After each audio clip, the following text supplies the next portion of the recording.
The views and opinions of the host and guests are their own and do not necessarily reflect the position of the management and staff of Guardian Network. From what day I may find out, certain people not like me. Everyone got a bag of thing now. Makes true me I do it like Nike. But me not fear no guy now. No matter how hard them a spite me, me just a go and do me thing now. Me just a do it like Nike. Me just a do it like Nike. Me just a do it like Nike. Me just a do it like Nike. Me just a do it like Nike. Them want poison me, throw me thing up. Plus me and them girlfriend a link up. Hello. Dog, where you did that when they think tough. No food, clean water fi drink up. Now me and the dog, them a link up. Big truck, 20-inch rim, just a spin up. The pioneer just a kicks up.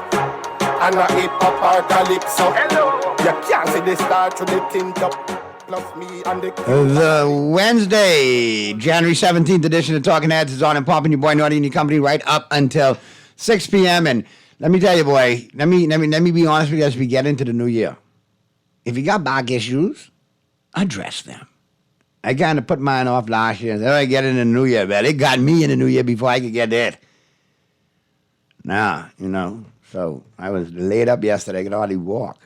Feel much, thanks to modern medicine and just, hot tub getting done.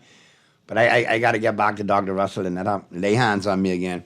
That's the only woman my wife will let lay hands on me. And yeah, snap, crackle, and pop it again. But feeling much better today, and we got lots to talk about. We're going to go to Freeport today, too. We're supposed to go down there yesterday, but, my Freeport people, they so good. They so understanding. They so patient. So I had to tell Sarah, listen, man, time to put on that Pollyanna hat, man. We're going to do it today. And they are available today, so we will check in with Freeport, see what's going on with Sarah and with Darren. And then, of course, in the second hour, we'll be talking sports, right? So here's how you chime in all day. 323-6232, 325-4316, 325-4259 in New Providence. Toll free to anyone in the Family Islands, 242-300-5720, 242-300-5720. Text lines powered by BTC, 422-GR96, 422-4796.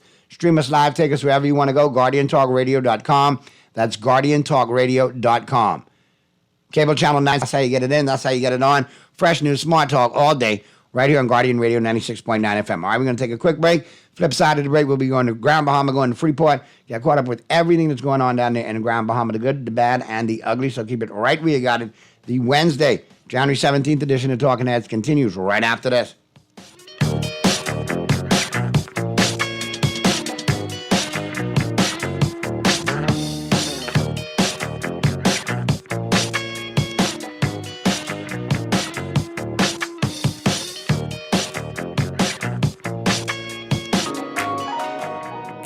Hi everyone, Dazzy here. Listen, after 50 years of independence, to be a Bahamian in today's world also carries with it the responsibility of global citizenship. Tune in and sit with me. We'll discuss international news, finance, economics, pop culture, and trends that affect us as Bahamians not only locally, but also our contributions and opportunities beyond the rock.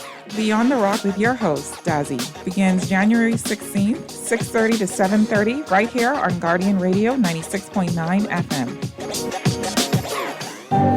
Cancer Treatment Centers of America is now City of Hope, creating one of the leading cancer care and research networks from coast to coast, providing more of what you need. More locations means more care closer to home. More specialists means more expertise. More research means more breakthroughs. More advancements means more treatments, means more hope. Learn more at cancercenter.com. Struggling to repay your loan? Let us help you get back on track with payment terms that suits your financial situation and improve your credit score and credit report with the Bahamas Credit Bureau. Inquire about our restructured loans today. Call us at 356-7764.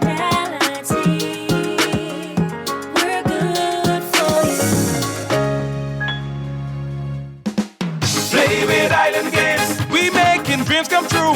Play with Island Games. We paying more out to you. Don't mind the noise in the market. You get cash in your pocket. 'Cause Island Games is spicy and spicy is tradition. So when you play Island Games, we put in Bahamians first, guaranteed to pay. Island Games, we like them other jokers. We've been here from the start, from the bike to computer. Island Games, we gonna make your dreams come true. We playing with Island Games.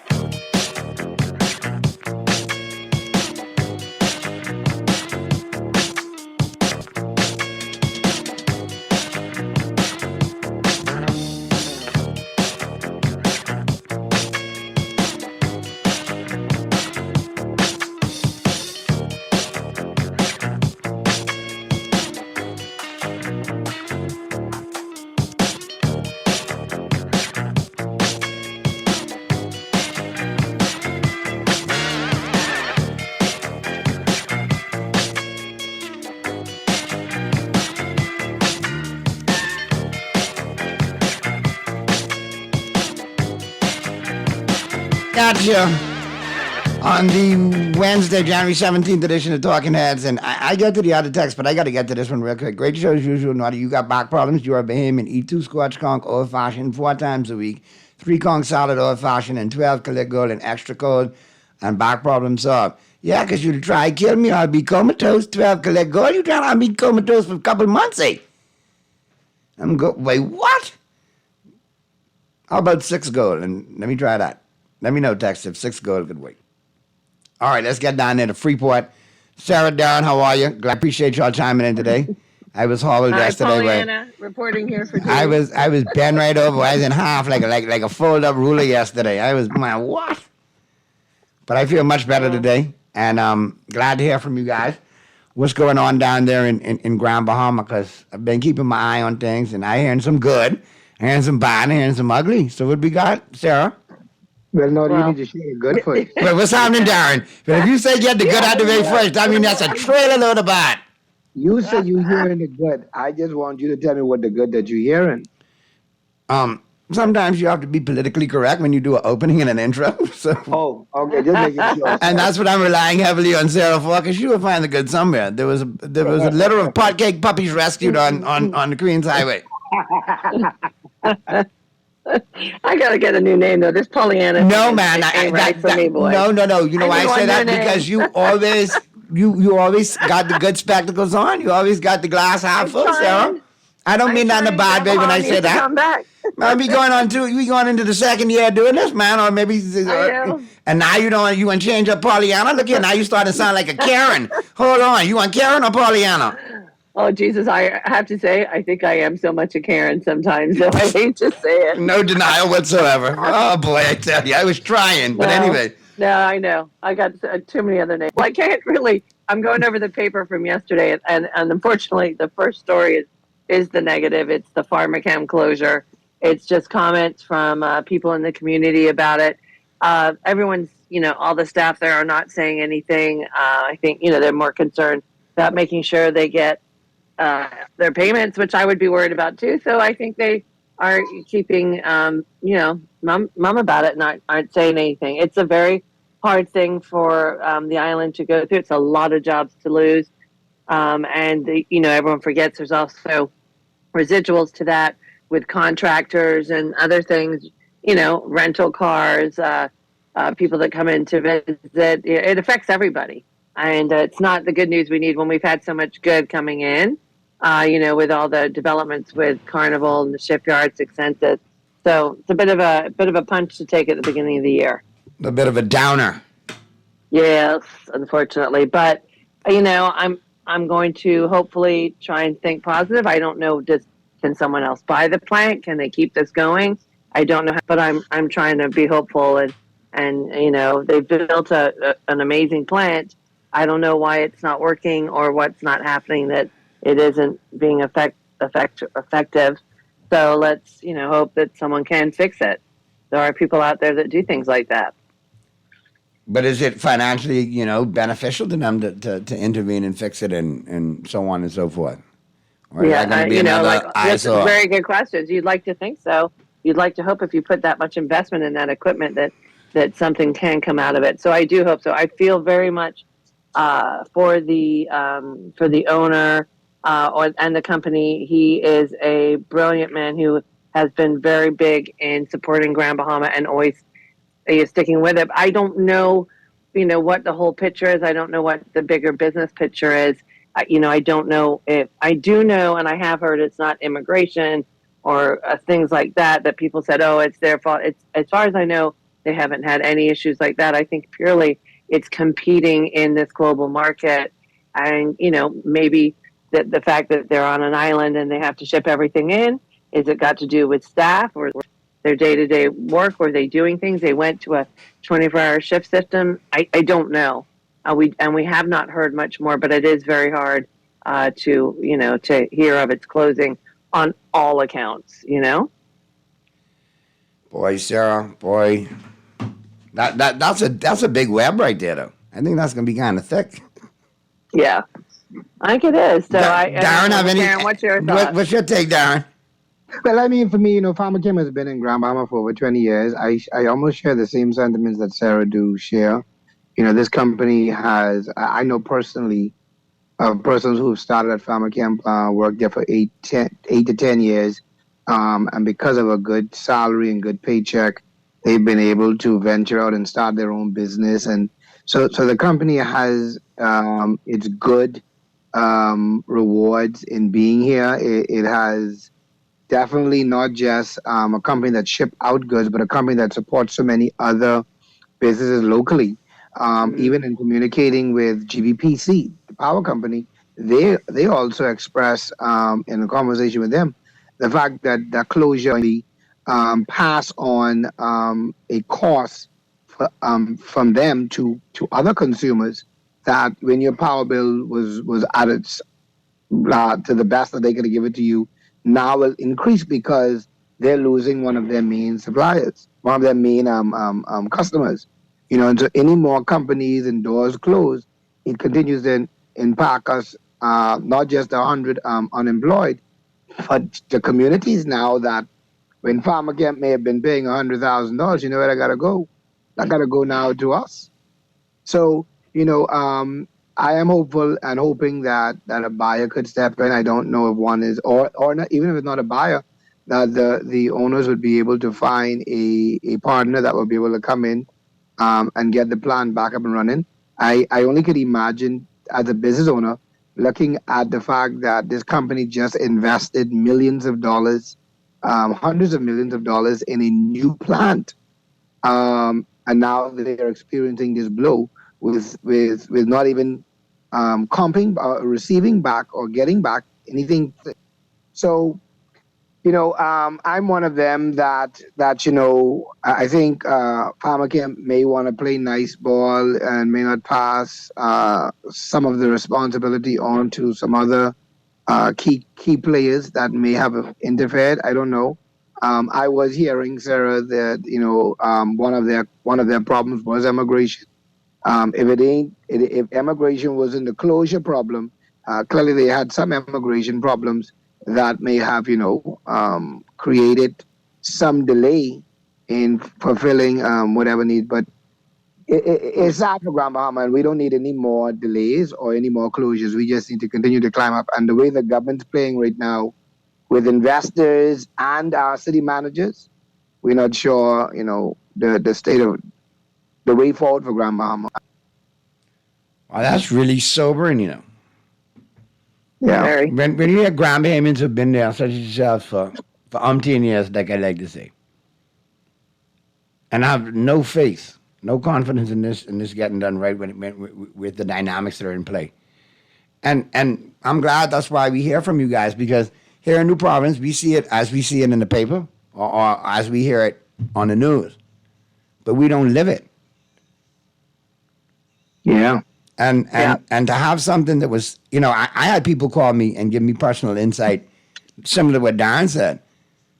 I sent 3 kids to school from working there. Yeah. I was getting paid well. No, it was a good living. I don't know why it ended up the way it ended up.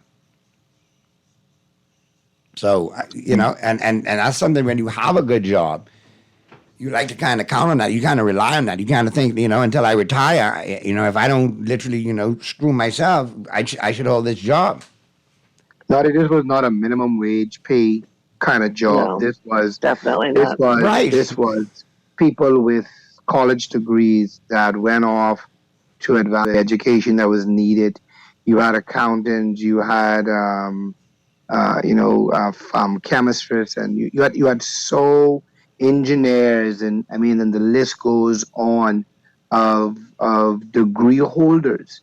I know someone personally who just relocated his family from Nassau less than a month, hired to come to Farmer Kemp to work in a department, and now he's out of a job, and so it's a lot. It's a lot. I don't think I think the management may have known of its challenges, and has been doing all that they can, I believe, to work through them. And again, I cannot be that Bahamian that throw management under the bus, because I'm in management, and I'm an owner of a company, and no owner of a company in their right mind would invest this level of money with the knowledge of knowing I can close down before I could even comp some of it back, and so it is sad. It pains me. PharmaChem didn't directly impact me as a company, but I'm sure in some way, somehow, those who worked there, supported businesses that I'm affiliated with and businesses that I own. And at the end of the day, it provided good jobs for qualified Bahamians and non-qualified Bahamians, because there were work there for everyone. And PharmaChem over the years have just been that quiet company that has stayed out of the media, stayed in their corner, and did what they had to do to the best of their ability. And they helped as well, so much in the community as well. And quietly. Because for me, as a little boy, PharmaChem field was our soccer field and our baseball field for years, before the government could have provided us with a sensible one. Living Hawksbill and walking to PharmaChem to wash cars to those same employees that have been there for so many years. It's sad, and I just hope for better for it, and something can eventually, sooner than soon, come forth and be able to reopen PharmaChem. But in the same capacity, or using the facility for something else? Or is it going to be tried, or are they trying, or whoever has it is trying their best to continue it with a pharmaceutical company? Well, I know that the plant has been designed, from my understanding, to provide a certain drug that can be used for a certain disease. And I think that plant is designed for that. I don't know the full ins and outs, whether it can be transformed into something else in terms of a different, but it is a disease, from my understanding, that is still rampant and still needs that level of drug. And so, don't know the full ins. I think Sarah might be able to tell us more. I don't know, but that's where it's at. Wow. And I have very good friends who work there, and I've asked them themselves, and they don't want to say anything. They're very sad, and a lot of people who were living here from abroad who came to work, they've had to go home. It's a great company, and they struggle a lot with what's happened, but no one's given me any guideline. I haven't asked if it can be transformed to produce another drug, which is a very good question. I mean, they're very technical in their field. They have to make these specific batches. I believe they have to be kept at, I presume, a certain temperature, and then it has to work. Then they have to produce, and I presume it's a lot of quantity they have to produce as well. So I don't know, and I'm hoping for the owners and for the people there that maybe something will come. We got to think positive, because it's a huge space and a huge part of the industrial group that's here in Grand Bahama, of which we're well known for. So yeah. Just something that Sarah said, that whilst we're debating or talking about the 100 plus jobs that was lost, She said their friends that had to have left the island. So you know what that means? They were paying rent. So those apartment complex that they would have been in, and when they may have had a 1 year lease, now they have to break it. Some of them might be understanding and allow them not to pay penalty. I believe some of them may have had rental cars. That now interferes with the grocery stores, and not only again Farmer Kemp is a big loss for the GBPC, but all of those apartments now become vacant is again another Correct. loss for the GBPC, which trickles down to us who remains on the grid. Mm-hmm. Yeah. Got some text coming in. Good day, Naughty. There's something the government knows, but it's not telling us about Farmer Camp. Farmer Camp had one customer. A single customer is always a bad idea for a business that operated in a country with high operating costs. Here's another one. Good day. I'm from Nassau. What does Farmer Camp produce? Could it be repurchased or repurposed? Yeah. Or repurposed to research and produce medical grade Bahamian bush medicine or marijuana?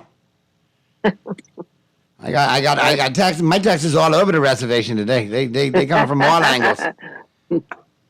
Yeah. Well, I'm keeping hopeful that it can be repurposed, and I think everybody needs to work together. And this is something Darren alluded to in his comment earlier about the administration and how things go to that. But before we get to that, I just wanted, and I do want to put the Pollyanna hat on and say two good things.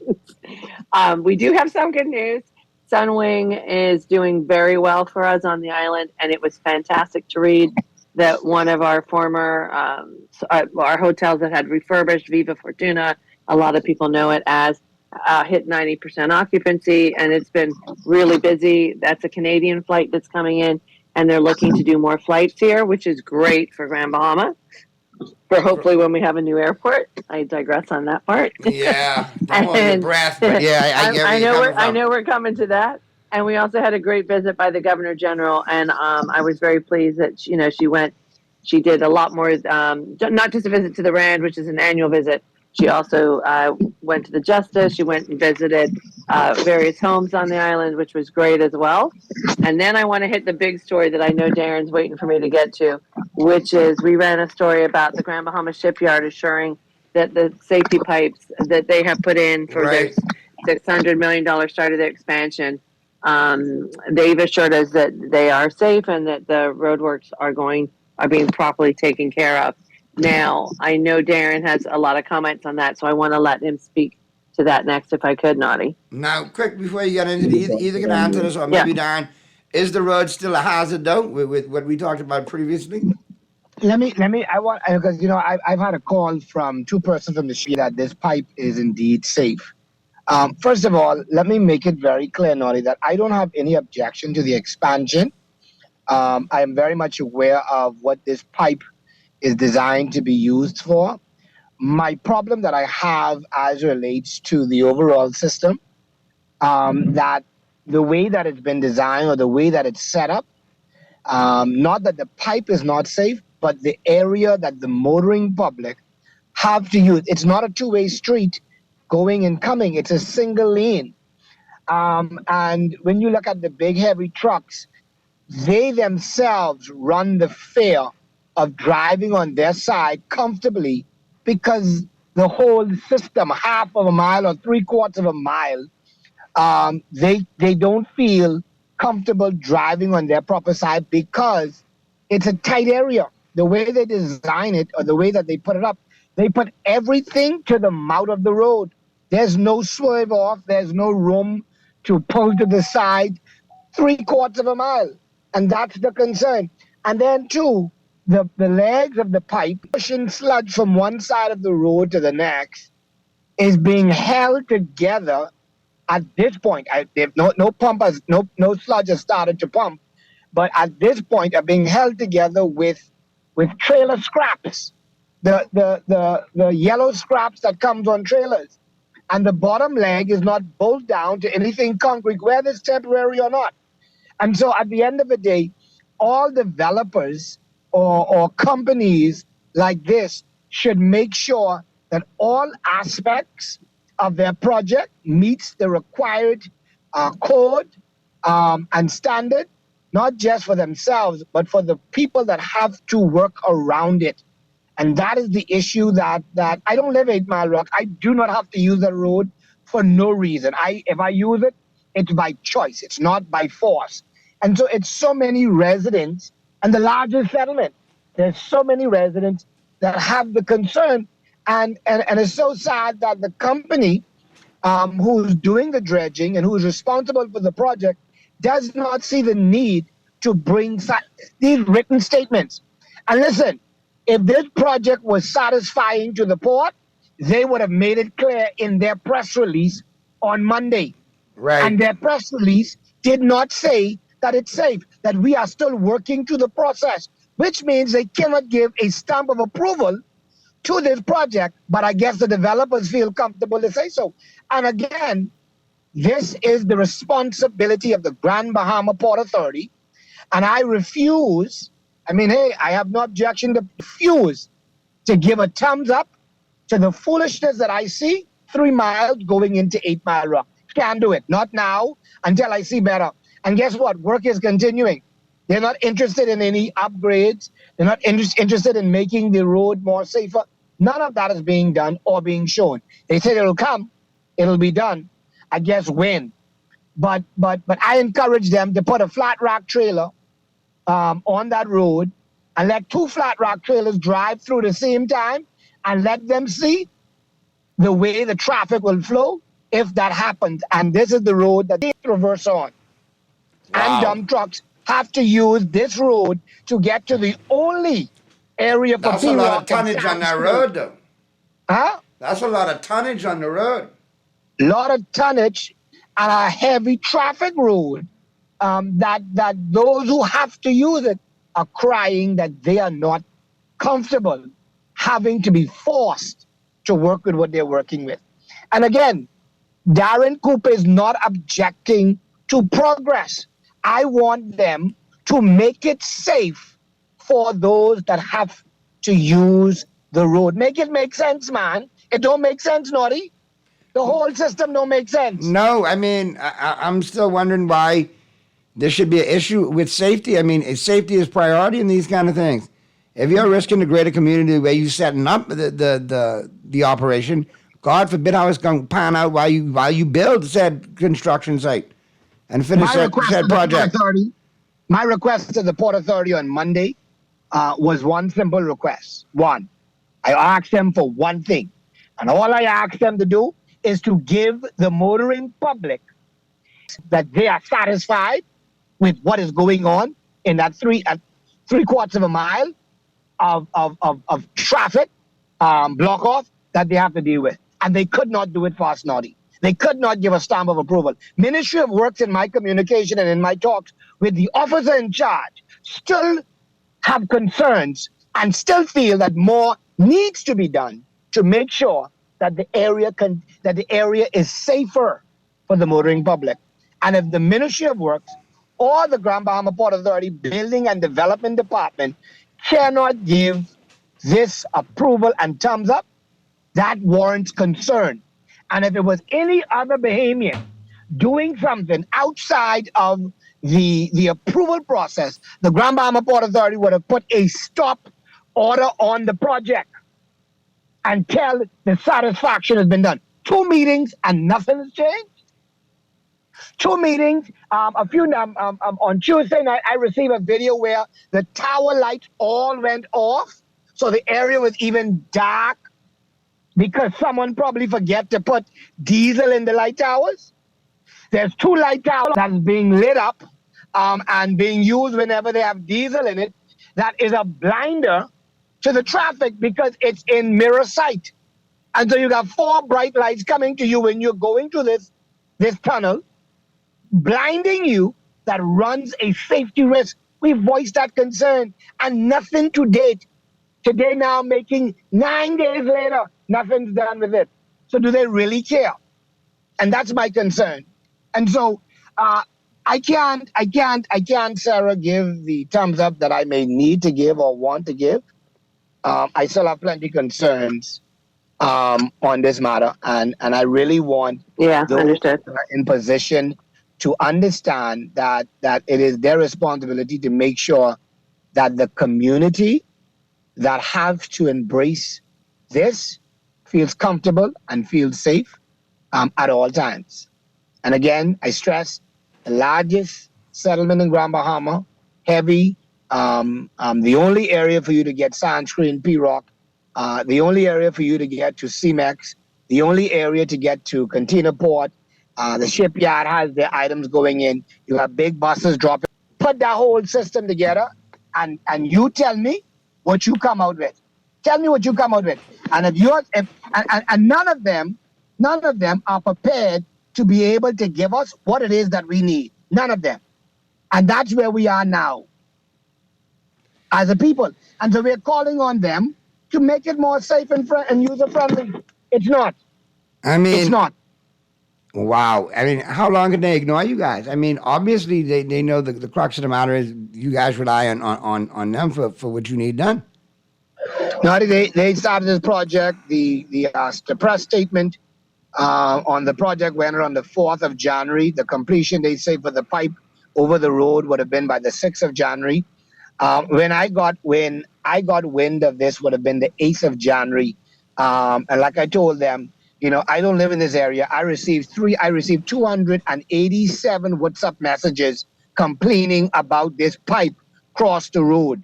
And I was trying to figure when I opened my phone, because I didn't touch it for 24 hours. When I opened the phone, I was trying to figure out what is all of this message, who did Grand Bahama, or what happened around the world that I, for the first time in my life, got this amount of messages.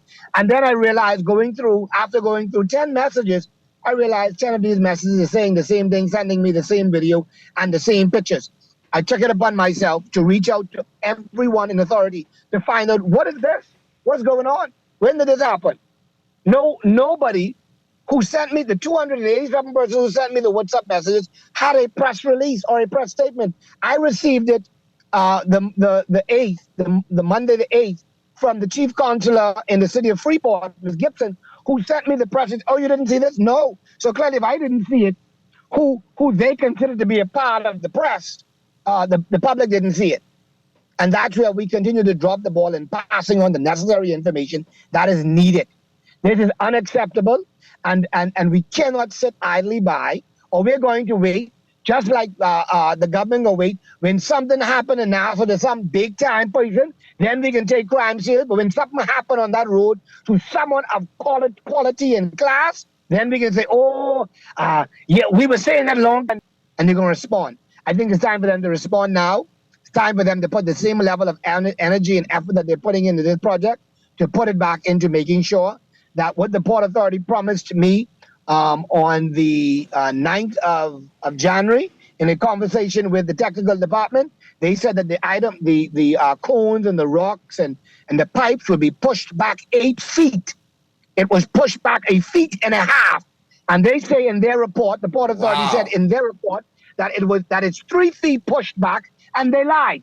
It's a 1.5 feet pushed back from the road, because I went there, measured myself.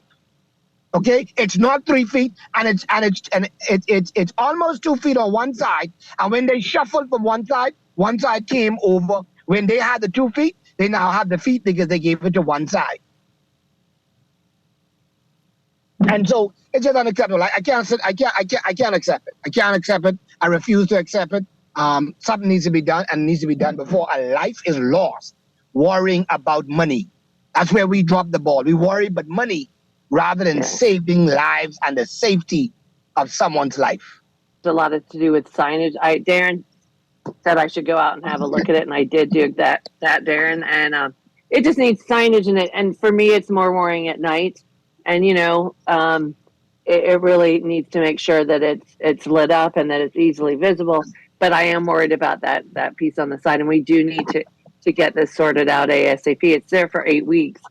And I wish I understood what the construction was actually happening. I presume they're taking stuff from the harbor and dumping it into the other side of the land. I don't even know exactly what's going on. I wish I knew a little bit more about that as well, and the environmental part of that as well. Let me say also, too, that because Sarah brought it up, and I wasn't going to bring it up, right? But Sarah brought it up.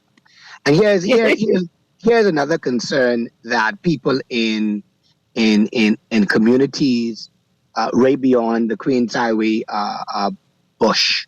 So you got the Regency Park and Hawksbill and all North Bohemia and the back of town. So here's what they're doing. They have a pipe that's now running from the Freeport Harbor that as they dredge, we understand that the harbor needs to be dredged to accommodate what is going to be done at the shipyard. So they have created now some, I would say a little over a couple hundred acres of land. I may be exaggerating on the amount of acres, but from the Fishing Oil Road, the back of the old distribution building, all the way up to Elnet entrance, go all the way back almost to Queens Cove.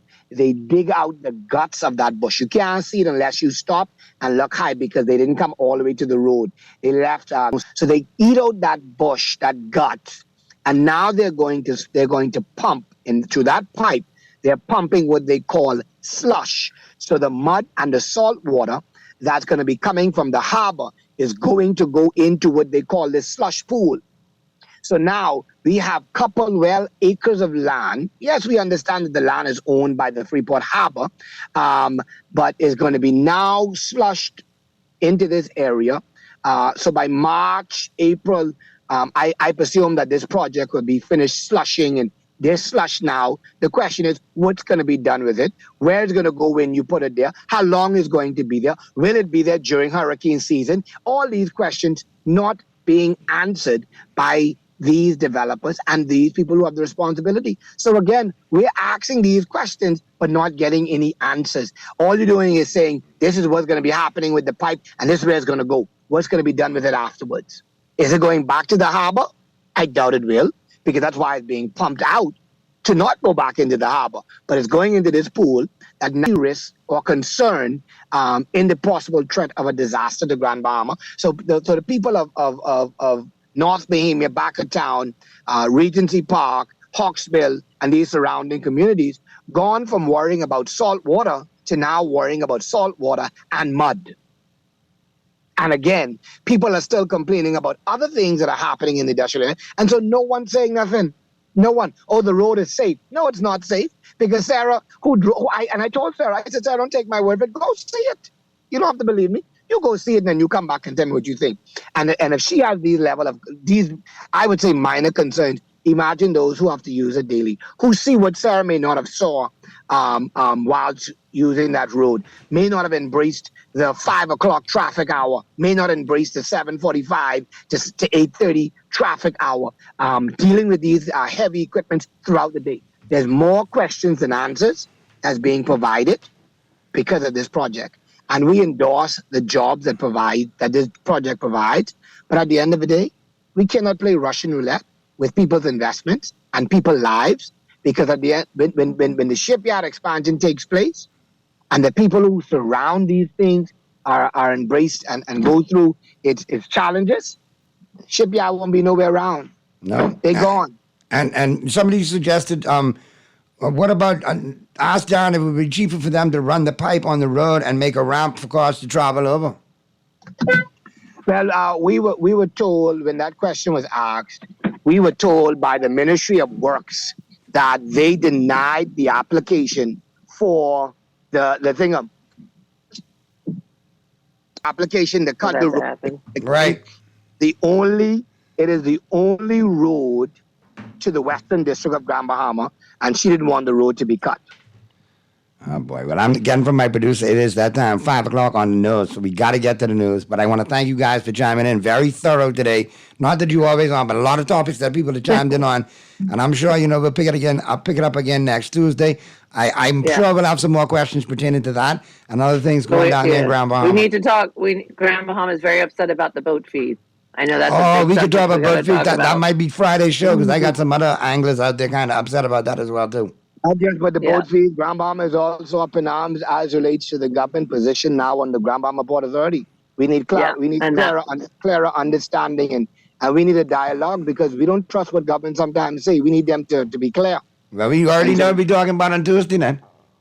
Yeah. You all enjoy the rest of your week. Be safe. Have a great weekend. Always appreciate your Thanks. contributions. Glad your back is doing better, Me babe. too. Glad I'm back too. All right. You all have a great one, man. And we'll get to the news. Flip side of the news. We'll be talking sports in the 5 o'clock hour. Don't touch it.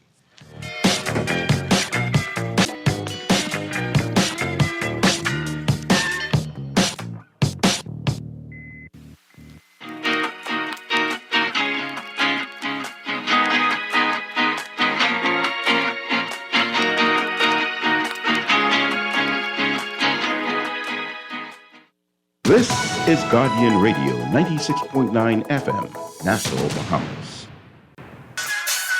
The new KFC nuggets have arrived. That unlike the no-gets, ours are handmade using 100% white meat. Unlike the no-gets, at KFC, we hand bread every day to achieve the perfect flavor. After you try our delicious and crispy nuggets, in the original recipe, you'll never settle for less. KFC, the real nuggets. It's finger-licking good.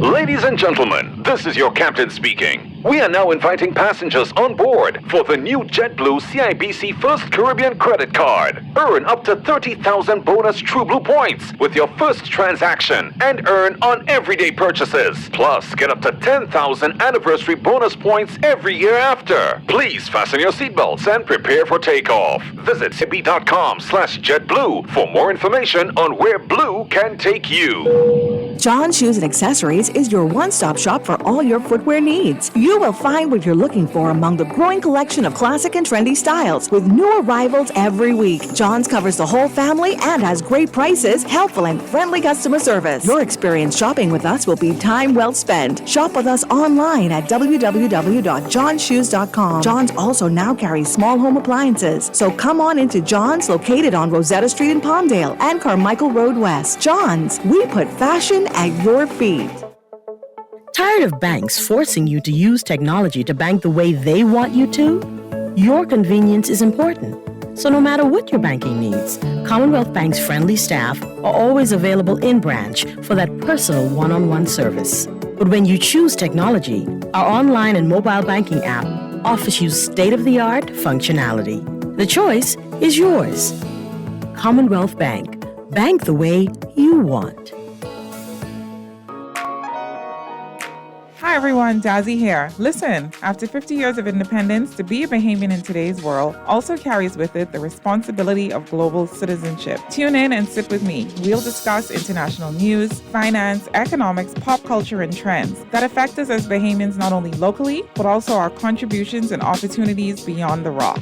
Beyond the Rock with your host, Dazzy, begins January 16th, 6:30 to 7:30, right here on Guardian Radio 96.9 FM.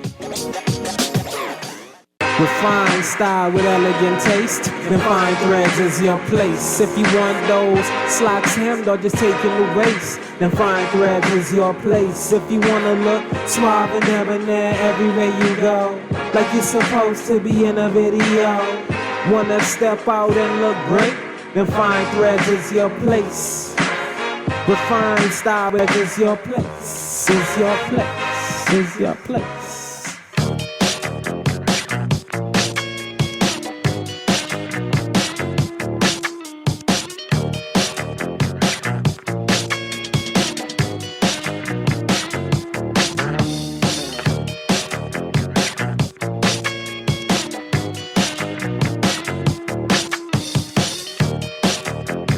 On the Wednesday, January 17th edition of Talking Heads, we're into the 5 o'clock hour, talking sports, 5:15 p.m. is the time. And Pearlie should be zooming in. We got Pearl? Pearl in the building? Yes, Pearlie's in the building. Yeah, man. So it's Wednesday, so, you know, I guess we got to start it off like we always do. Today in sports is... Yes, because it's happy hour out there at Naughty Johnny's. Be sure to check them out 5 to 7 for happy hour. Great highballs, great food specials going on. Give them a call, 377-7776. See what they got going on for you. Happy hour, 5 to 7. Well worth the trip out there to the Old Fort Shopping Plaza each and every time at Naughty Johnny's. All right, on this day, January 17th, in sports history, 1916, the Professional Golfers Association was formed in New York City, the PGA.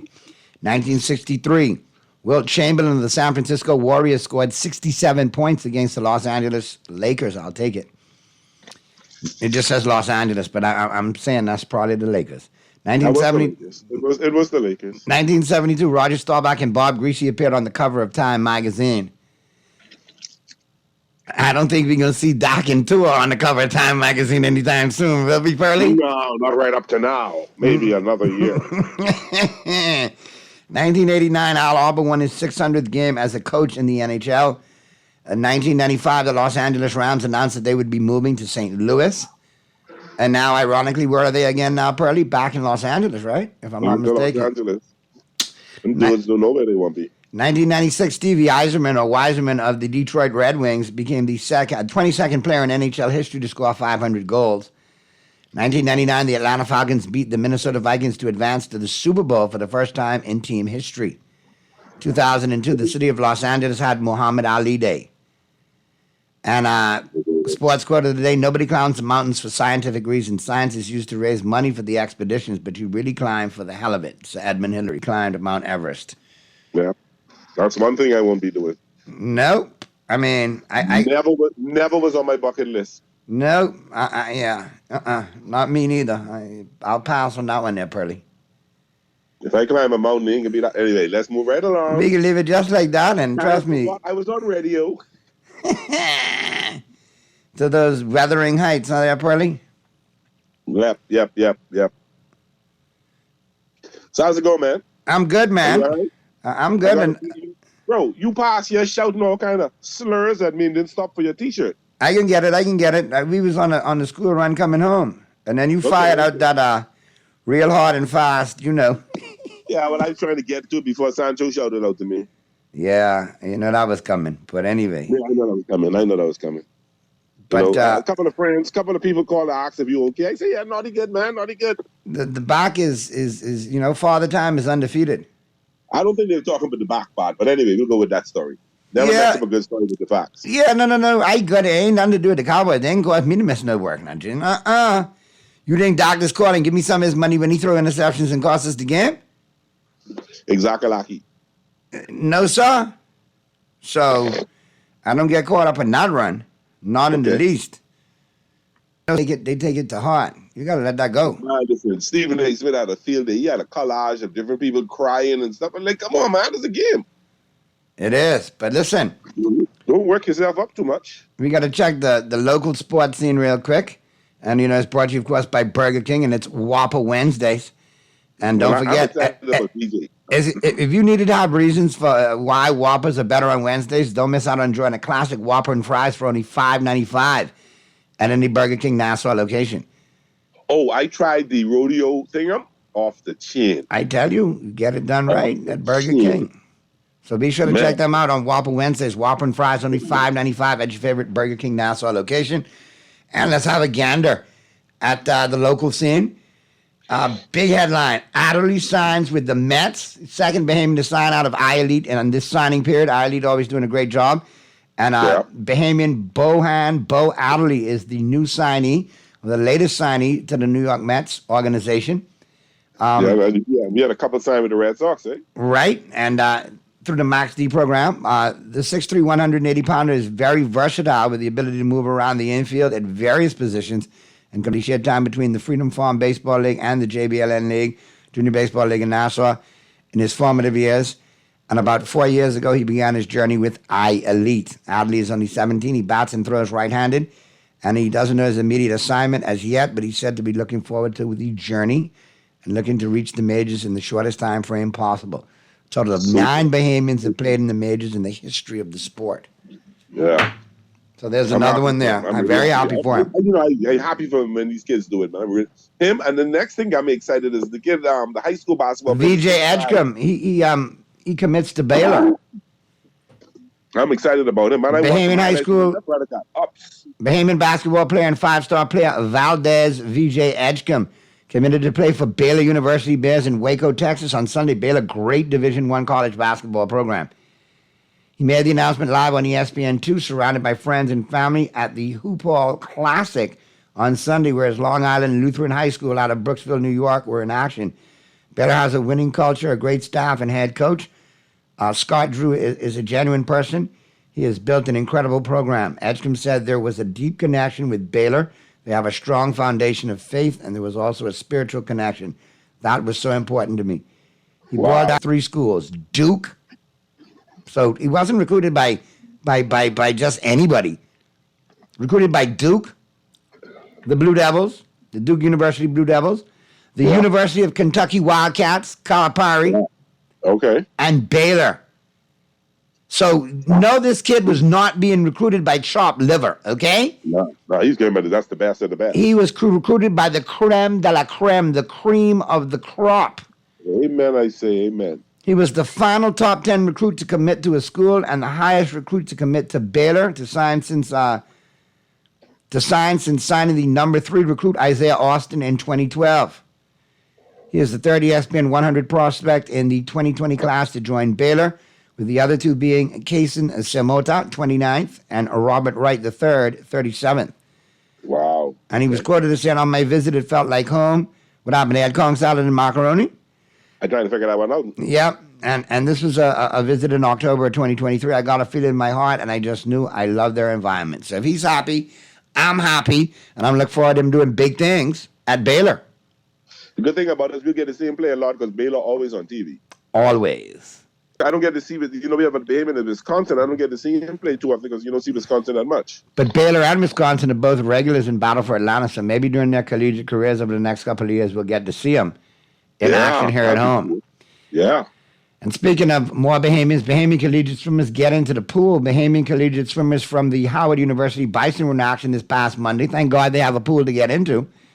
Amen. And they did their thing on Martin Luther King Day. The Bison went up against the Townsend University Tigers in their home pool at the Bird Gym in Washington, D.C. Bahamians competing for the men were Jack Barr, Luke Kennedy Thompson, and Mark Anthony Thompson. That's interesting. HBCUs get into swimming. That's really good. And on the women's side, Bahamians, Zaylee Elizabeth Thompson and Kalia Aubrey were in action. So they did a great job. And it was senior day, so Mark Anthony Thompson and Aubrey were honored. That's wonderful. And Mark Anthony silvered in the 50-yard breaststroke with a time of 25:87. That's great. Good stuff there, man. Good stuff there. Glad to see our local kids doing big things abroad in all sporting disciplines. I always tell them, let them swimming, them arms and legs get you the scholarship and your brains to get you the degree. Indeed. Let's go to the phone. See who's on the line. Talking Heads, Guardian Radio 96.9 FM. Who's this? Talking Heads. According to this is talking voice along with you, Naughty. Hey, what's going on, Bremen? I'm holding, thank God. We need justice, law, and the Bahamas here. But what I called you to tell you, right? To ask you, right? You got me sorted out yet? You ready for me? Man, I got to get that number. I didn't get the number. Did you leave it with him yesterday? I can make sure he puts you on hold now, so don't hang up. When I come off the phone with you, don't hang up, and then he'll get the number from you, all right? Okay. But I got you covered, man. Okay, good. So, Naughty, before you go, right? Go ahead, brother. Well, I should ask you this off air. But anyhow, I should ask you this If you think you should ask it off air, ask it off air. Okay, good. All right, just hold it tight, man, and my producer will get you info, all right, Bremen? Okay. And don't bust no coin. Make sure to get Bremen, Mr. Producer. I think, Bremen, if it got dropped, call back, and Mr. Producer will get the number from you, all right? Boy, Pearly, as we get into who's in and who's out, all brought to you, of course, by Tropical Gyros. Be sure to check them out. Flagship store over there on Mackey Street, open until 6. And then you got the JFK location open until 7. Be sure to check them out, man. Big up Chef Coleman and the crew, Call On and the gang. Always doing big things at Tropical Gyros. Listen, as we get into the international scene, all right? Something popped up. Something I was going to mention to you. The Indiana Pacers trade? Well, that Siakam goes to there. That's a big trade. Siakam is a big trade, yeah. He is definitely. For them. I was surprised he ended up there. Yep, I'm surprised Buddy Hield's still in Indiana. Well, maybe that's a sign. But right now, like I say, I'm most disappointed. I still haven't gotten a McCarthy firing yet for the day. You know what? I tell you this, Naughty. Troy Aikman doesn't think he's going to be fired. I heard that too, and I was like, Troy, what are you saying? Well, I get it. If he's going through the darn Jason Garrett syndrome, where Jerry's going to keep him there because he's such a yes man, then no, that's not it. The argument that Aitman was putting up is that at 81, he don't want to go through this reorganizing, going to a whole new coaching staff, blah blah, all that stuff. I said the person who responded said, I don't think that's a good reason not to get rid of him. No, they got to get rid of him. I mean, if that's the case, you want to go through all of that process and just bring in Belichick. Ugh. I'm just saying, that's the one who could grab that and go. I don't know why some people think, but I don't think Belichick is a good fit for Dallas. I honestly don't think so. Listen, it's not like I tell the Cowboy chat groups over and over. It's not what me and you want, you know. It is who Jerry Jones decides to pick. It's who Jerry wants. And with that being said, Jerry going to get who he wants. Me personally, I would go the route of Mike and bring in Flores, like I told you, from Minnesota as the defensive coordinator, and then find you an offensive coordinator either who could continue the philosophy of Mike McCarthy, and that would be Schottenheimer, who's there already, Brian Schottenheimer, keep him in-house and run the same system for Dak. Uh-huh. And Belichick could have his contributions on both sides. The offense, Vrabel could have his input on both sides. But, the team would play hard. It would be focused. And Vrabel would hold them accountable. He's come from that Patriot tradition. He knows how to win. He could get them over the hump. And he's young. So he could go to battle with these young, hotshot head coaches and do that thing. The problem I have with Quinn becoming head coach if they get rid of McCarthy, everybody affiliated with him in Atlanta, all right, if you look at it, out there, Shanahan, McVay, LaFleur, Shanahan obviously in San Francisco, McVay in Los Angeles with the Rams, LaFleur with the Packers, and there's one or two bouncing around elsewhere in the NFC that know how to beat the brakes off him from his days in Atlanta. Yeah. So much so that's why he went to zone defense. So he peed his pants when LaFleur was coming in. He didn't tell anybody, but switching to zone defense let LaFleur know everything he needed to know. Yep. So as far as I'm concerned, Dan Quinn, go ahead on to Seattle. The man you was calling to be your head coach next year? Yeah, but guess what? What's the point of hiring him? That was prior to that information. When that information was revealed to me and I did the research, Pearly, why hire him if he can't beat the dudes who are going to be in front of you on a regular basis? Point. So therefore, i.e., you know what I mean? Yeah, I understand. I don't think we want to go that route. I'm just saying, I don't think that's a smart idea. All right, that's fine with me. We don't have that issue. My issue is trying to figure out how I can get under this $40 million salary cap. Yeah, that's your problem. We got some idea. I know for sure Xavier Howard can get cut. I think so. The money we paying him, the brother ain't give us 6 games all year. What I paying him $20 million a year for? When I could get somebody for $6 million and give me just as good a play. There you go. So he's gonna, when I cut him, he's gonna save me like $14 million. What's really bothering me is Armstead is talking about retiring. If he retires, that's another $13 million hit. I'm gonna have like a $56 million salary cap. They trying to talk Armstead in the debate. Let me cut him. It's a big blow if they get rid of him. Yeah. So you know what my number 1 pick can be? Left tackle. Left tackle, best in the business. Yep. You know what my number 1 pick will be this year? Left tackle for sure. Yep. The best coming out of the draft. Yeah, but Miami got to make some decisions, some more, because you still got to pay Christian Wilkinson, and he wants 15 to 20 mil. I'd rather give him Howard money. Boy, what you could do though if you lose Howard? You only got Ramsey there. Yeah, but we haven't had Howard all year. So what do you mean what I could do?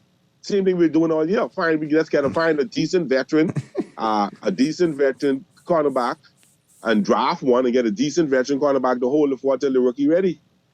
Wow. That's what you do. You talk about me being cold. No, listen, Howard is one of my favorite Dolphins, but I am a Dolphin first and a Howard fan second. Okay. So the bottom line is you got to look at the side. You owe your $40 million over the cap. You're gonna, you got to figure out how to cut this money, and there's only 1 or 2 things you can do to cut the money. Which are? Cut him to save $14 million. Right. And then as I forget who was the next player we talking about cutting to save another 14 million or 13 million. And if you cut Armstead, that's 13 million you get. So that's the 40 million right there you save. If you add all that up with the rookie monies you got, it's about 45 million you need to cut. There you have it. You've broken it down. The good thing about it is with rookie contracts, there's only X amount of money you got to pay. That's true. And then you got the option too, if you want to exercise. Yeah.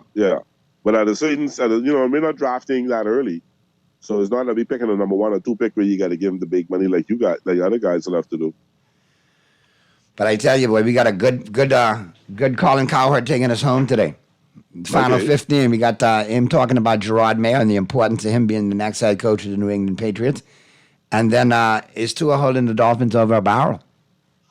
Nah, we're gonna be all right. And the thing about it is, he's gonna be all right. He's not holding. I'm confident with Tua, and I don't want Tua to go anywhere because we're gonna lose Frank Smith anyway, the offensive coordinator. He's probably end up in Carolina. That's what I'm hearing. He's out of there too. Yeah. All right, let me ask you this quick question off the text line. Naughty, Pearly, is the Lakers looking to make a trade and say LeBron is in the package? No, LeBron's not going to be in the package, but they're looking at some trades. Yeah. Oh, that's what I was going to tell you when who's in and who's out, and we started and it slipped my mind. And it's back at me. Guess how many games the Lakers have won since winning the in-season tournament? 2. And that ties them with who? The Detroit Pistons. And Oklahoma Thunder. But Oklahoma Thunder got the best record in the best, so that's a big win. Yeah. I don't know. Let's go to the phone lines. Talking Heads, Guardian Radio 96.9 FM. Who's this? Talking Heads. Hey, Naughty. Hey. Good afternoon, sir. How are you? I'm good. Listen, let me ask you a question. I got Pearly here, too. Yeah, Pearly. Good afternoon. Listen, I'm a big Dolphins fan. Okay, go ahead.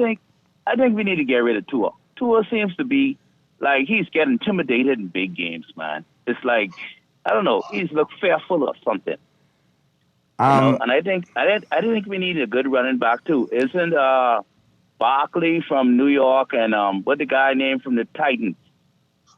Henry. Back up. Why they available? Back up. Why do you say we need running back? I mean, we got Uchan or whatever his name is, right? We can keep him, but we need a big Bruce running back, man. Nah, man. You don't think so? No, we don't need no running back. We set running back. Because you also got Jeff Wilson as a backup, and you got another pretty decent running back there, too. Who got hurt? Who got injured. Yeah. So what do you think about Tua? Now, what do you think about Tua? I can let Pearly answer first since he's a Dolphin, and then since I'm a Cowboy and I'm much better to answer with Dak Prescott as my quarterback. But, I mean, I'll go second. Let's look at this. This year was Tua's first full year as a quarterback in the NFL. You had a weak offensive line that did not protect him, but yet he played all 17 games. Peyton Manning didn't have a better first 2 years. Elway did not have a great year. Eli did not have a great year. Plenty quarterbacks. Even Mahomes did not have a great year his first year. The brother got to grow. Now, if next year we don't see improvement, then I'll have an issue with it. But him being only his first, last year he missed a lot of games, missed the last 6 games of the season. This year he put up good numbers. The offensive line failed and we lost our center. We lost our backup center. We lost our left tackle for most of the games. We lost the backup left tackle for the games. We lost our right tackle for the game. Austin, our right guard, was out hurt. Our whole offensive line was hurt all season. We never had our complete offensive line. Don't forget Connor Williams was gone too. Connor Williams, our center. So when you look at it, he had a lot of things going against him, and I can't judge him on that. I thought he put up good numbers. I thought he did well. When he sit in that pocket, he'd pick any team apart, and he's done that. He's learned, but if you giving him less than 2.5 seconds to throw the ball, what you think will happen? He ain't gonna throw it accurate. He gonna have problems. If he had Philadelphia's offensive line, he would have been the Philadelphia. If he was on Philadelphia right now, Philadelphia probably would have still been in the playoffs. Let me put it to you like this. I think that he deserves a new contract with Miami. I don't think Miami, like Dallas, and at this very moment, is going to find somebody to plug and play better than Tua. Just like for the next year, if we do go a new head coach, we're not going to change the quarterback. Dak will be there one more year, and then if we're not going to give him that extension, then the part in other ways will come next year with him. So Tua's a little bit younger, I think Tua, this is his first contract. If you could get him in the 40 to 45 million range, that's palatable to you guys and palatable to him. It's not insulting. I don't think Tua should be thrown under the bus. If I'm just looking at it objectively, statistically, Tua was top 5 all year within the quarterback conversation. True or false, Pearly?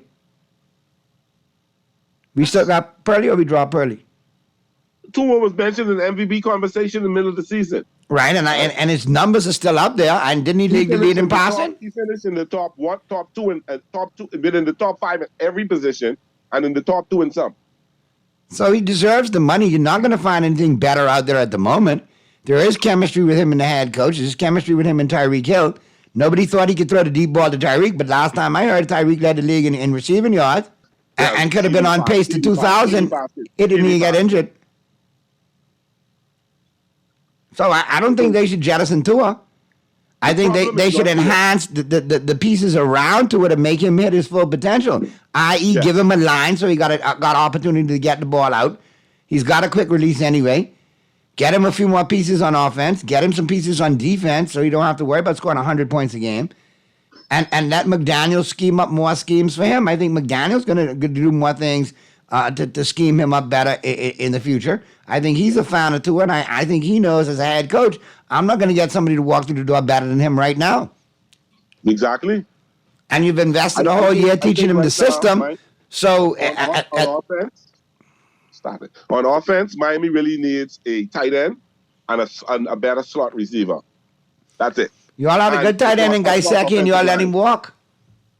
Yeah, Gesicki was not the person. We need a Kelsey type person, a big, bruising, blocking, catching tight end. Let's go to the phone. Let's go to the phone lines real quick. Talking Heads, Guardian Radio 96.9 FM. Who's this? Hey, Nutty. What's happening, Nutty? Hey, what's going on, man? What's up, Pearly? My brother, how are you? How are you, Mystery? We haven't heard from you, man.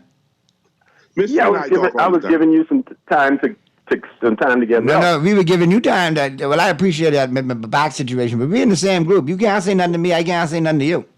Well, I totally agree because Buffalo owns us and Green Bay own y'all. Right, and yeah, Green Bay owns and Kansas City own y'all too. And Kansas City own y'all. Well, I wouldn't say but that. Twice for the year they own you. If Green Bay owns us, Kansas City owns you. Well, but nothing. They beat you twice in a year. If Kansas City beat you twice in a year, they own you. No, they bumped you out of the playoffs. No. I'm not. I'm speaking of playoffs. Buffalo, Green Bay knock you all off 3 separate times in the playoffs. Green Bay has won 10 out of 11 games against Dallas. That's what I'm talking about, ownership. And then the Green Bay own you all. I ain't talking about regular season games. I'm speaking about pro season games. Oh, okay. Okay, Green Bay own y'all. All right. I want you to remember that, and you can check history now. But for them owning us, who got more Super Bowl? Well. Who got more Super Bowls for them owning us, though? Answer that with such that you want to say that they own us. Answer me that. The Cowboys. Okay, next question. Go ahead. All right, so talking about quarterbacks. 3 quarterbacks needs to leave. They need Dak Prescott, and I keep telling you, Dak Prescott is not a good fit for the Cowboys. I don't know if you heard prior to you coming on the line, I said Dak is out of the next year. You're not going to find a good replacement this year, especially if we change the head coach. But next year, prior to extension, that's where the partner of the ways is going to come. All right, so if you keep him, you're not going to get to where you want to go next season. That's simple. Tua has to go. I've always been an advocate. Tua has to go. Who are you going to replace with Tua right now? Fine, I'll go there. I'll play.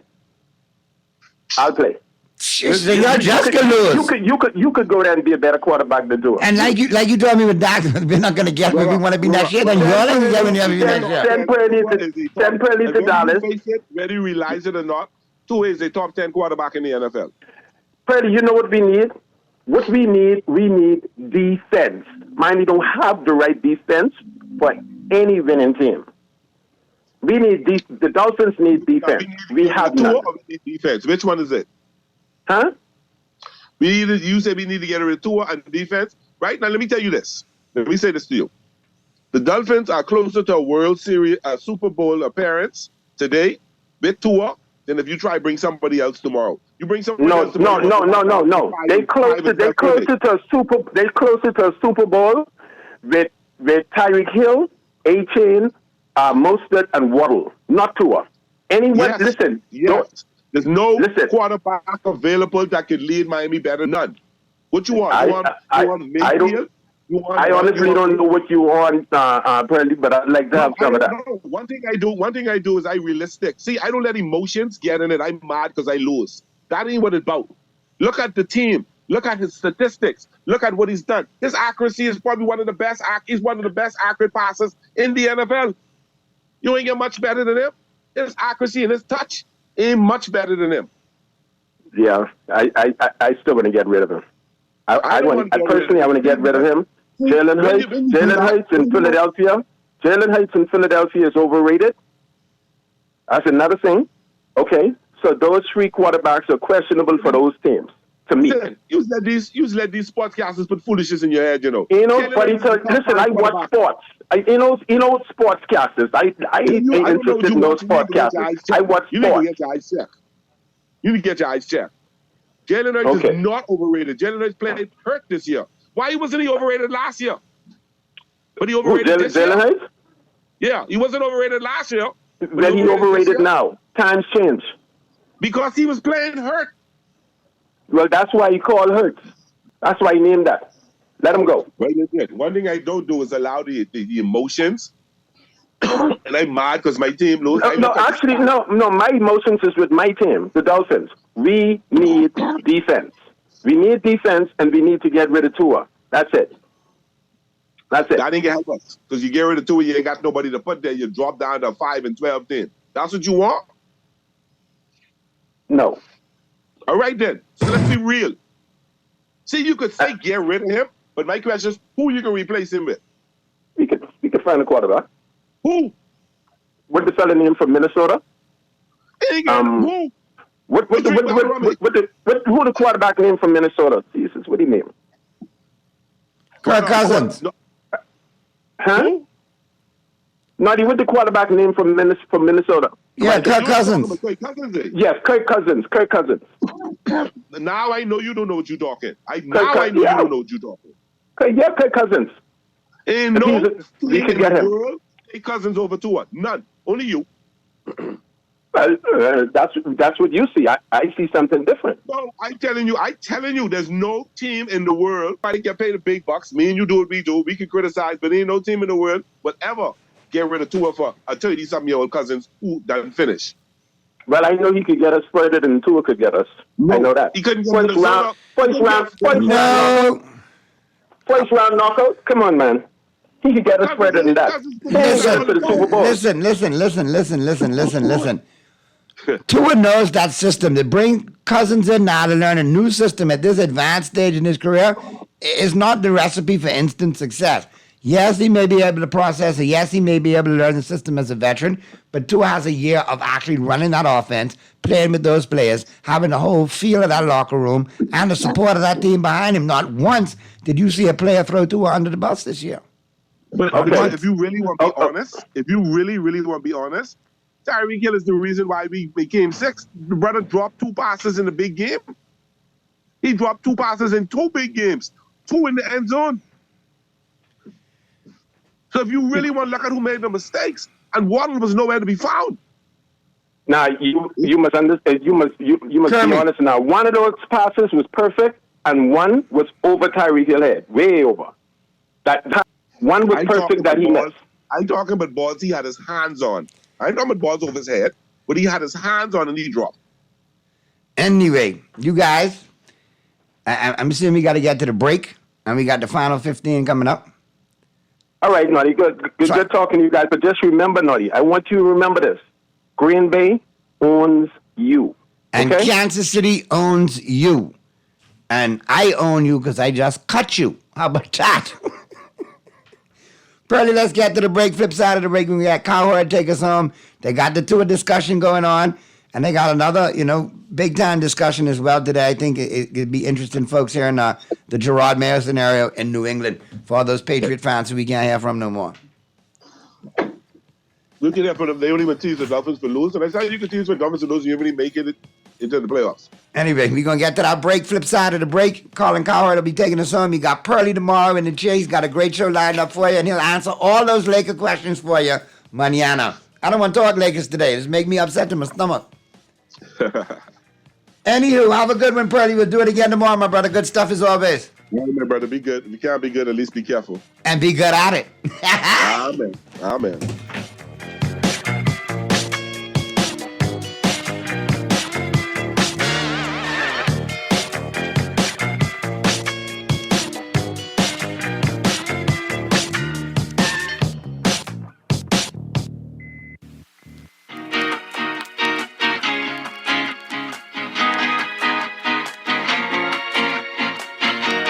John Shoes and Accessories is your one-stop shop for all your footwear needs. You will find what you're looking for among the growing collection of classic and trendy styles with new arrivals every week. John's covers the whole family and has great prices, helpful and friendly customer service. Your experience shopping with us will be time well spent. Shop with us online at www.johnshoes.com. John's also now carries small home appliances. So come on into John's, located on Rosetta Street in Palmdale and Carmichael Road West. John's, we put fashion at your feet. Naughty Johnny's restaurant can only be described as the experience you want to recreate again and again and again. Their motto is simple food done well. You're welcome into their home at Naughty Johnny's, where you can dine on crack conch fritters, and other Bahamian favorites. There's also an international flair that's guaranteed to offer something for everyone. Enjoy a good meal and listen to a live band on their patio Sunday only at Naughty Johnny's restaurant in the Old Town Plaza, Old Fort. They're open 11 a.m. till 10 p.m. Monday through Thursday, 11 a.m. to 11 p.m. Friday, 10 a.m. to 11 p.m. on Saturday, and 10 a.m. to 10 p.m. on Sunday. Naughty Johnny's. Well worth the trip.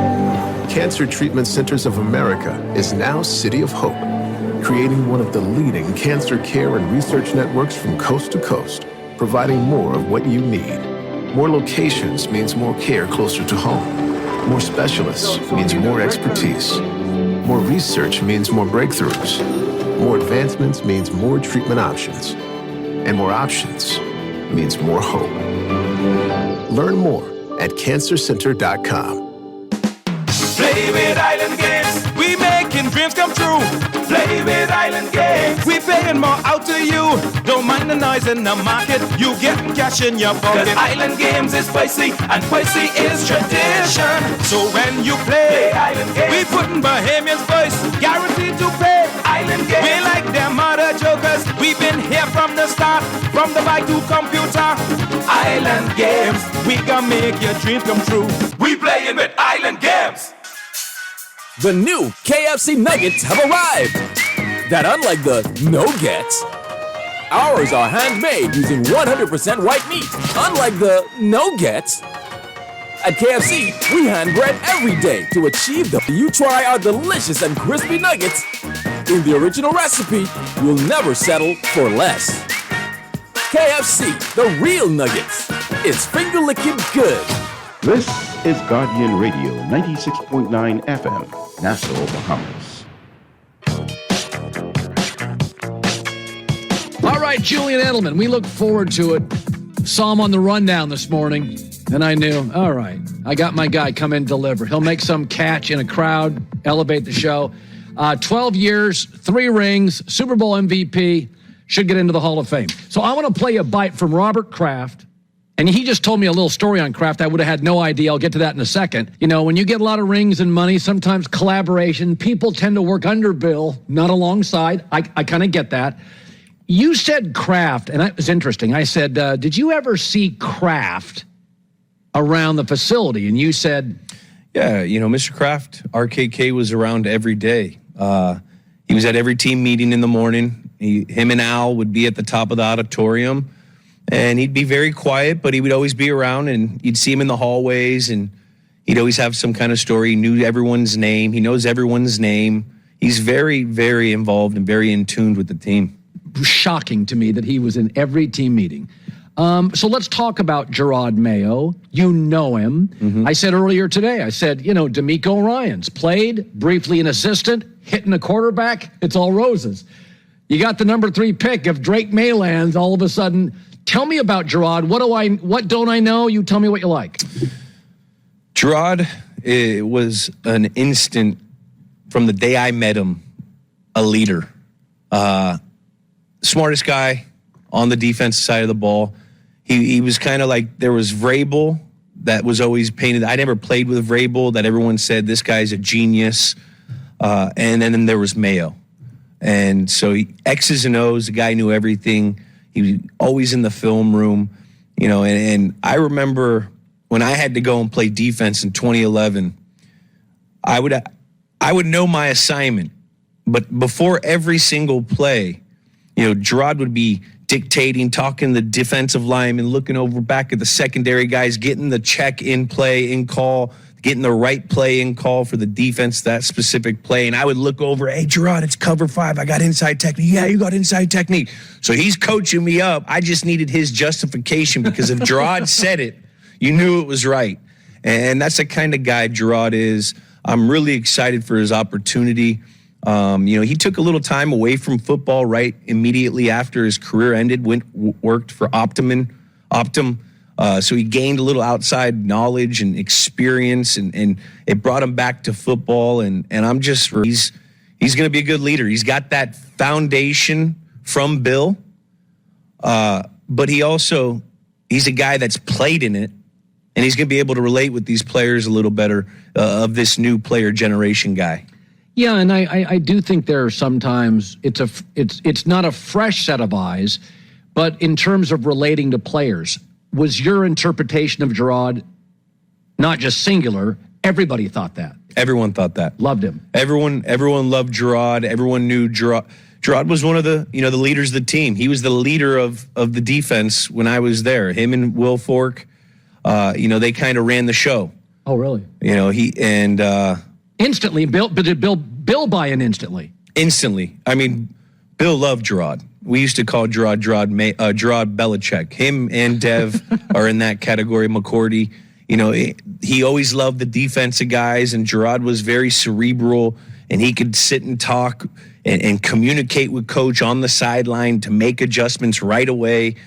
From what he was seeing on the field, to be able to communicate that with the coach on the sideline. A lot of times that's not always correct intel. We say, don't come to the sideline on punt. Say, I'm double teamed, he's double teamed, that guy's everyone can't be double teamed. The eye in the sky don't lie. You know what I mean? So to have a guy that can communicate on the field like he did was such a huge part of the reason why we had so much success on that side of the ball. For Bill, Atlanta's out there. Philadelphia, is there a better fit for Bill? I like Philadelphia for 3 reasons. One, players. They got some players. The players they need are on defense. Right. Back end especially. That's Bill's forte. 2, location. It's an East Coast team. He's got family in New England. This guy's got a life in New England. He's got grandkids and stuff there. So that's a close trip. I can't. It's going to be hard to see him going to San Diego or L.A. And then 3, the respect that he has for Howie Roseman. Howie's beat him. In Super Bowls. In Super Bowls, and Bill has a respect for people that do their job well. And there's a big misnarrative out there that Bill's kind of this guy that, doesn't like to collaborate. I'll tell you one thing. Bill loves anyone that'll give him an information, a scheme, an idea, and he'll use it. But if you mess it up and it doesn't work that one time, you're done. Yeah. So that's but with a guy like Roseman, this guy, he's got a resume. And Bill could work with that. I don't think Bill wants to go in and be the GM, but he's going to want an opinion with someone that he respects.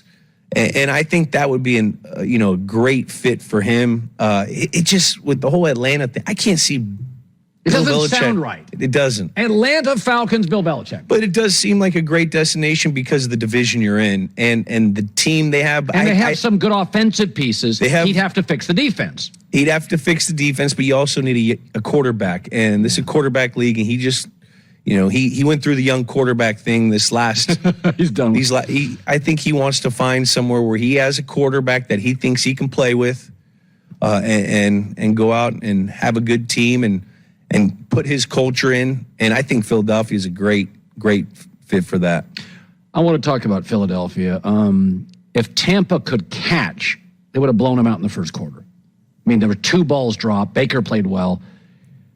What do you make of it? They're veterans here. These aren't like, if Green Bay would have gone out and just been upended, it's kids.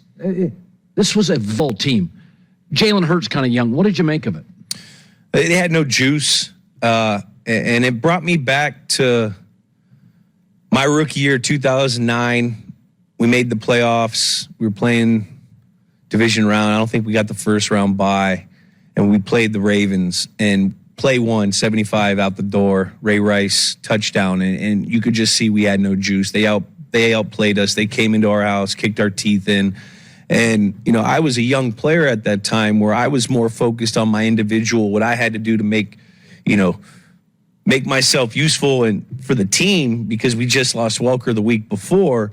But looking back on it, it felt that the team really didn't believe once we lost Welker that we were going to have a shot to go on to the Super Bowl run. And that's kind of how it felt with Philadelphia. They didn't have A.J. Brown. They didn't really feel like they were believing in what they were doing. They haven't had an identity all year. And you can't just, close your eyes at night and think that what you were in the regular season is going to disappear right when the playoffs start. And they played, the best team that they played all year in the Tampa Bay Buccaneers, because they had a win and get in game the week before. That's a playoff win. And Belichick used to say that all the time when you go and play those teams that, you're in that first round bye. This is going to be the best team you played all year because they got a playoff win. They've already felt that pressure. And you got to tip your hat to the Buccaneers, but Philadelphia, they just seemed like, with the departure of the offensive coach, it really seemed that Sirianni was exposed this year. Yeah, and that's what I feel like. So, if you don't believe Green Bay was luck, and instead it was coaching schemes, great quarterback play, audibling, I watched that, and that was the dismantling. That was not like Dallas. It wasn't as much about Dallas. I think people think it is. I look at it and I think, nobody's got 3 good corners in this league, and between Musgrave and all those receivers, Green Bay's a hard matchup. Very hard matchup. This was the stereotypical go out and knock the bully out mentality that, the Packers did this last week. Good first quarter team, too, by the way.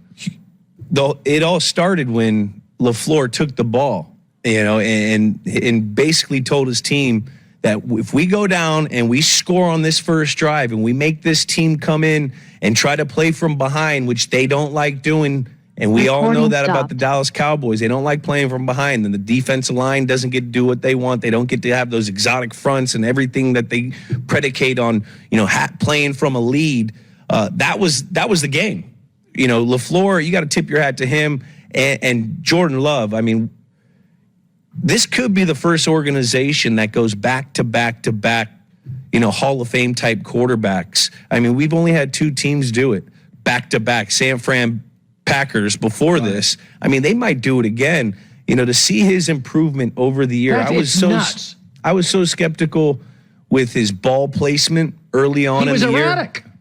And then that was me with my media hat thinking.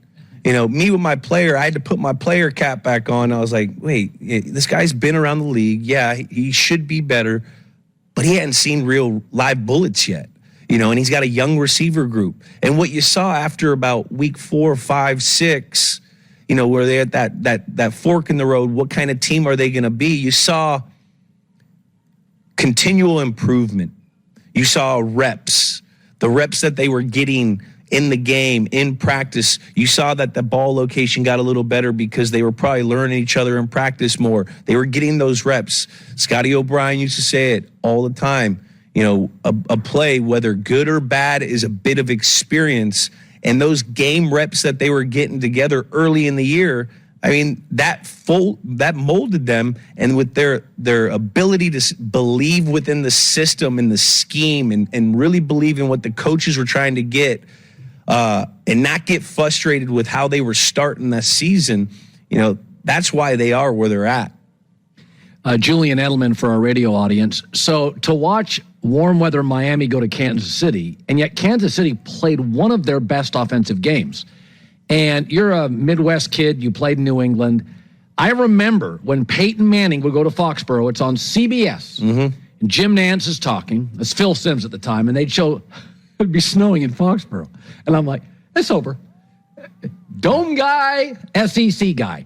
So when you were with the Patriots, did you sense sometimes, now not Baltimore, but were there moments you're like, they're not comfortable? All the time. Anytime we were playing a team in weather, it didn't matter if the team was a cold weather team or not, we felt like we had an advantage. And that was because of how we prepared. I mean, I think we talked about on this show last time, Belichick would say, we got to take advantage of this opportunity today when it's, 35-mile-an-hour winds, snowing, minus 22 degrees at work on a Wednesday. We got to take advantage of this opportunity because it could potentially be that on a Sunday. And if we could make the situation as hard as possible in practice, game's going to be easy, because you got heaters, you got all these other things, Right. So, yeah, I definitely believe that, Miami didn't have a shot. They were banged up. They didn't, the way they had to win that game, they would have had to have some pressure on Mahomes. Plus to his arm in that wind. Yeah, I think it was more, regardless, the defense didn't have it. I think Tua played decent. But Miami, there's no way they're going into Kansas City and winning. Tommy, I always thought Brady was it was his torque. I thought he was a great wind and cold weather quarterback. I remember one time you may not have been. This is Guardian Radio, 96.9 FM, Nassau, Bahamas.